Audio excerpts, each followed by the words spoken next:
Welcome to the Sweaty Startup. We're doing something new. This is Nick, live in March 2025. I'm going to answer a lot of questions, and they can be about business or real estate. If you want to ask a question and have me discuss it here on the show, go to sweatystartup.com/ask. Go to sweatystartup.com/ask, fill out the form, and I'll answer your question on the next show. I got a lot of questions here. I'm going to go through them one by one and discuss them with you. Don Tepman, strip mall guy, says, it's 2035. What are you most focused on as far as your career goals? That's 10 years from now. What am I most focused on in 10 years? I have no idea. 10 years ago, if you would have asked me where I'd be, I was, 2015, I was just now starting the development of my very first self-storage facility, going to town meetings, trying to find a piece of land, trying to get it permitted. We ended up building that storage facility, getting it done in 2017, buying another one in 2018, buying 4 more in 2019, a lot more in 2020, 21, 22. And now we have 63 properties. We have 50 people at the company. We have over $100 million worth of real estate, 2 million square feet. Would I have guessed that that's what I was doing 10 years ago with somewhere.com on the side and RE Costseg as well on the side? No, I would have had no idea. So what are my career goals now and where I want to be 10 years from now? I would like for somewhere.com, which I'm focused on a lot, I would like for that to be a $250 million revenue company. That's my goal, a year. Bolt Storage, where in the real estate game, I'd like to have a lot more storage under management. I don't know if I'll have sold anything yet. I don't know how large my team will be. I'd like to have $1 billion worth of real estate. We got about 150 million right now. So 10 times as much, 7 times as much real estate. That'd be awesome. What am I going to do to get there? I'm going to try to grow these companies. Focused on trying to grow these businesses, manage, and do the right things. So who knows what I'll be focused on then? Gosh, I have no idea what I'll be focused on at that time. I would like to be my largest LP and do a lot more investing. Right now, I'm in the trenches. I'm running these companies. In the future, I would like to do a lot more investing in these businesses. Okay, Cole Simpson says, if you had to start over building an audience today, what, if anything, would you do differently? And what platforms would you focus on now?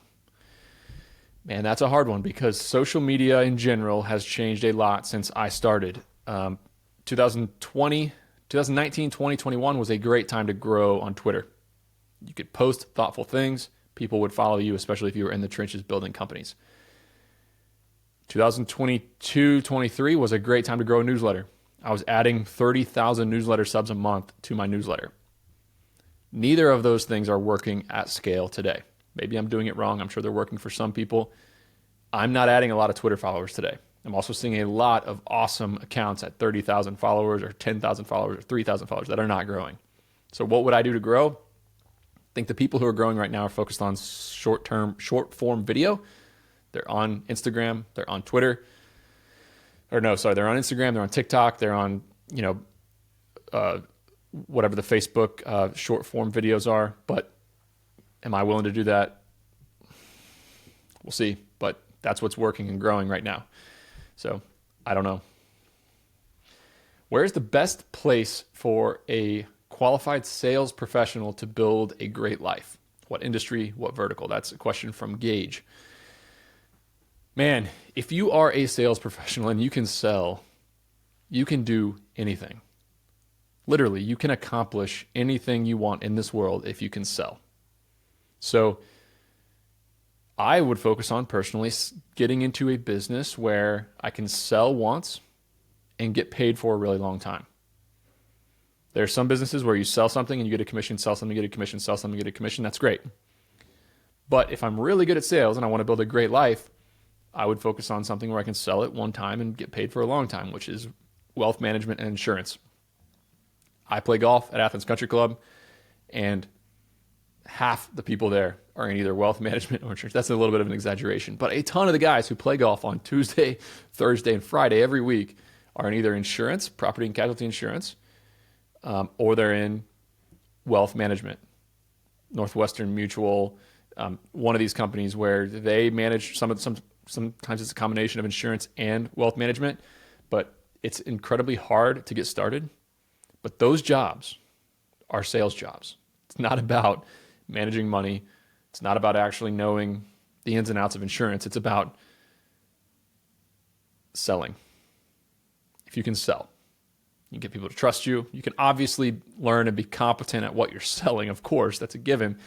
But those are sales jobs. And if you can sell in those, you can get paid for a really long time. And that's a great way to build an amazing life. But generally speaking, the number one skill in life is sales. As an entrepreneur, if you're really, really good at sales, you should be an entrepreneur, because as an entrepreneur, you're selling nonstop. You're selling your employees on making a career change to work for you. You're selling your customers on buying from you. You're selling your vendors on selling to you. You are selling all the time, nonstop, trying to get other people to do what you want them to do. So if you're good at sales, become an entrepreneur. Now, if you're looking for a specific job, just the more valuable things you can sell, the better you're going to do, the more wealthy you're going to get. Okay. Shelton asks, how are you raising your boys differently from your girl? Or are you? I have 3 kids. I have a 7-year-old boy, 5-year-old boy. They're both about to turn 8 and 6. And I have a 2.5-year-old girl who's about to turn 3. And it is a blast. Oh my gosh. When my boys were 4 and 6, so a little over a year ago, or had just turned 4 and 6, it was incredibly hard. My 4-year-old boy, they were fighting all the time. My 4-year-old boy was an emotional basket case. My 6-year-old was not mature enough to not pick on him all the time. And we were butting heads. It was not fun to take them anywhere. We couldn't go and do anything.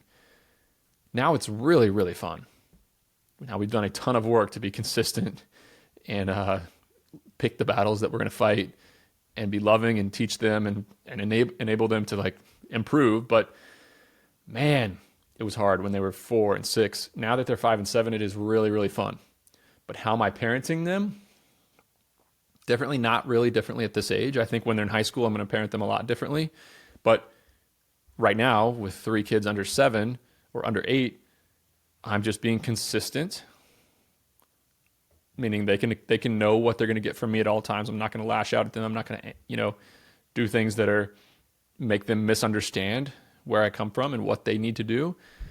And I'm pretty strong disciplinarian. I don't scream at my kids, but I don't let them get away with stuff, and I make sure that they are doing the right things. And then the third part is I challenge them to go out and do things and learn things and struggle. And when you challenge them to go out and do things and learn things and struggle and fall down and get hurt and make a mistake, yes, they cry. Yes, they have a little bit of pain, but they start to learn how to deal with that. If you just do things for your kids all the freaking time, I think it's a big problem. So my 7-year-old, he can take a shower. He can get dressed in the morning for school. He can make his bed. He can make at least 1 or 2 of every meal. He can get his own water. He can get his own shoes on. He can tie them. I don't do those things for him because he's old enough. And it was a lot of struggle and a lot of working with him and helping him and encouraging him to get him to start to do those things. But I see a lot of parents who it's way easier to just do things for your kids than it is to show your kids how to do things. Just like an employee. Parenting and employees, obviously, honestly, are very, very similar as well. But I encourage them to learn and do things and struggle with grace. So the last part of it for all 3 kids is I encourage the hell out of them and I love on them all the time. I hug them, I kiss them, I cuddle with them. They get with me, they get somebody that they can really trust to lead and knows what to do. It's consistent leadership in our family, but also I'm super kind and playful and loving to them. So that's my parenting style right now. But guys, it's hard. I get humbled every single day and I'm always improving. I'm learning a lot about it. Okay. We have an anonymous on the internet who says, where do you start if you have no money? If I have no money, I'm getting a job. Getting a job and I'm starting to pick up some skills, some communication skills, some leadership skills, some sales skills. I'm getting a job. And then on the side, I'm starting to go out and make money in an entrepreneurial way, trading my time for money. That's where I'm starting. Everybody thinks they got to start at the end and scale, scale, scale, scale, scale. I think that's a really bad way to start and a poor mindset to start with. I love to go out and make money by trading my time for that money first. Everybody wants to skip that step. Nobody wants to do the hard work for $50 an hour. When I was 14 on a lawnmower, I was making over $30 an hour in profit, mowing lawns, because I could mow a lawn, commercial lawn. It took me 2 hours and I'd get $60. So maybe, profit was around $22, $23 an hour after my mower and fuel. But I didn't hire anybody. My entrepreneurial bug was several years of me doing the work to get paid for it. But my friends were making $6.25 at Subway, and I was making $20+ an hour on a lawnmower. That totally changed my life and my mindset about value and money and where to go. So if I have absolutely no money, I'm definitely not going to go do a tech startup and raise cash. Definitely not going to try to change the world with a new idea. And frankly, I'm not going to read and study entrepreneurship. I'm going to get out there and trade my time for money. One, with a job, because I don't have any customers or anything. And number two, with a little sweaty startup with things I already have. I'm going to go clean something. I'm going to wash something. I'm going to move something. I'm going to maintain something. I'm going to go figure out what I can do, whether it's power washing sidewalks to soft washing houses to washing windows to detailing cars. I'm going to find a way to make $40 or $50 an hour. That's my advice. I have a question here. What's the biggest concern for each of your businesses and how are you addressing it? So at my companies lately, I've been focused on hiring better, more qualified people who have done it before. At one of my companies, I had a digital marketer that was not a performance marketer by trade. They didn't actually know how to grow a company with performance marketing. So my job is to go out and find somebody. I've been hiring a ton in South Africa lately for these higher skilled, non just administrative work. I mean, look, there's a place in a business for a virtual assistant, for an admin who doesn't have any necessary specialties, but they can answer phones, they can collect money, they can, do all these things. But at my companies, I'm literally upskilling every area of my organizations with people who know what they're doing. My customer service team at my storage companies, I am upgrading them from just customer service to sales because it's a sales environment. I'm paying a lot of money for my phone to ring at my storage companies. I'm going to get somebody in there who knows sales and has some experience in sales. The digital marketer I just told you about, my finance divisions, I never did financial planning and analysis. Got to get somebody in the door who can literally project forward-looking cash flow based on decisions you make. So as a company grows up, and several of my companies are growing really fast, as a company grows up, you need new skill sets. The company that does $500,000 a month in revenue, you can get away with a mix of middle management. I'm starting to learn how to build that middle management and build these executive teams. And I'm building them right now in South Africa. So that's kind of my biggest concern. But luckily I have somewhere.com to go out and help me find these people, do these executive recruiting, find these performance marketers and these salespeople. So that's a huge part of what I'm working on right now. Now, look, if you want to ask me a question, send me a message. It's sweatystartup.com/ask, ASK. Fill out that little form. I'll answer your question on the next show. Let's see here. Matt says, how long did you take to write the book? What was the hardest part of writing the book? My book comes out on April 29th, Tuesday, April 29th. It's called The Sweaty Startup. You can pre-order it. It's on Amazon already. It's on Audible. I recorded the audiobook myself, which I'm proud of. I signed my book deal with HarperCollins and got my advance in the fall of 2023. October 2023, I finished my proposal, went out and got my book deal. It is April. It's almost April 2025. So that's 17 months. 17 months is how long it took. I thought that I could just, I'm really good at writing newsletters. I'm really good at writing tweets. The words just flow from my fingertips when I'm on Twitter, when I'm blogging, when I'm interacting on the internet. But when it comes to writing a book, My gosh, it's hard. It's really, really hard. Different structure. I thought I was going to hire a ghostwriter at first to write the whole thing. I saw one chapter and realized that, hey, I'm the only one who can write this book. Nick, you got to buckle up and do the work. So then I hired an editor to guide me through the process, hold me accountable, copy edit, help me with structure. Her name's Julie. She was awesome. But I wrote the whole book in a month. It was 300 plus pages, 75,000 words, 80,000 words. Had the editor read it, had my editor at HarperCollins, Hollis, read it. And she's like, Nick, this is not going to work. A, you need help. And B, this is not how you write a book. And I was pissed and upset. So I hired Julie. She taught me how to actually get my thoughts in an organized, structured way. But I wrote a book totally differently than what you read. You read a book that, has a small point at the beginning of the paragraph and then a bunch of repetitive information to back up that point and harp on that. And my book is not that. My book is punchy, a lot of different points and small stories and short concepts to apply to your business. And that's not the typical way of having a really punchy, short to the point book. So it's a lot of short sentences, a lot of short paragraphs, a lot of short stories from entrepreneurs that I know and myself to back up all these points. And I'm really, really proud of it at the end. So I finished it I think we turned in our last copy January 21st or 22nd. Did a read and re-edit on February 2nd or 3rd. Started recording the podcast, the audiobook last week, early March. And it's going to come out at the end of this month or end of April. So yeah, it was a humbling experience. I think the hardest part is the anxiety that creeps in when I'm tweeting or when I'm writing a newsletter. I can get something out the door and see what the reaction is.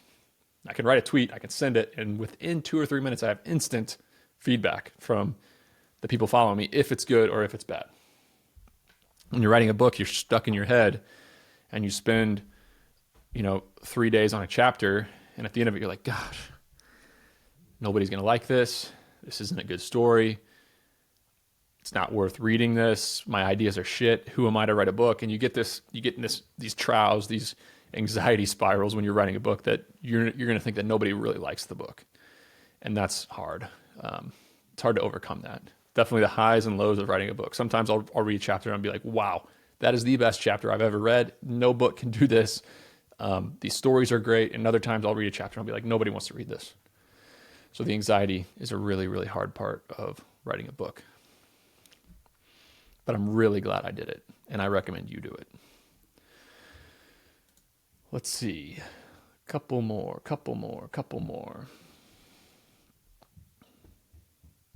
Kurt says, how do you find all of your overseas employees? Do you go through an agency? Do you source them yourself? If sourcing yourself, how? I own somewhere.com. I'd love to give you a discount to somewhere.com. So send me an email, nick@sweatystartup.com. I can intro to you my team, give you a discount. They can find you people all over the world and help you build your team. But you can also do this yourself. You can go on PH Jobs. You can go on LinkedIn. You can post a job. You're going to get 100 applicants and 99 of them are not going to be good. You need to screen them all. You need to do employment verification. You need to make sure that they can type, give them a typing test. I give a typing test to everybody at my company, and it's unbelievable how slow and inefficient 95% of the applicants are that come in. Literally 25, 30 words per minute, and you cannot work remotely competently typing that slow. So make sure you give your new hires a typing test. Give them an assessment if you can. Make them do a little bit of work so you can see what they do. And then, go from there. So that's how I find them. But worldwide talent is a huge part of my business, as you know. Last question here.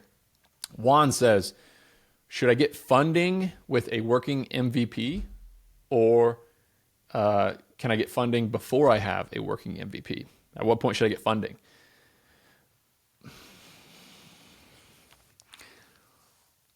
Unless you are wealthy or you have started a massive company before or your parents are wealthy, you shouldn't get funding. You should not try to change the world, and you should not try to start a venture-backed business.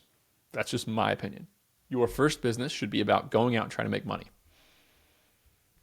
Do something boring, do something old-fashioned, Do something just a little bit better. Go out and build a company, do something, get some experience. You need capital to start a company, you have none of it. You need skills to start a company, you have none of it. You need a network, and you have none of that. So build some of those things by getting out, getting on the ground, trying to start something. So my advice would be go make some money, go sell something, get a customer to pay you. Forget raising money and taking a moonshot unless you are already wealthy, you've already had success, or your parents are really wealthy and you're a trust fund kid. So if none of those three things apply to you, go start a regular old-fashioned business. So hope you guys like this episode. You can ask me questions by going to sweatystartup.com/ask, and I will, even better, if you can record a little video, I will answer your questions here on the show. Thanks for listening or watching. Hey guys, I have big news. I recently revamped my sales and customer service team at my self-storage company using folks in South Africa. Listen to this English accent. Hi there, my name is Anton and I'm a sales professional from Gqeberha or Port Elizabeth, which is in the eastern province of South Africa. I've been in sales for about 8 years now with experience in hardware sales with some of the leading brands in the world, such as Canon, Panasonic, and more recently, Red Bull.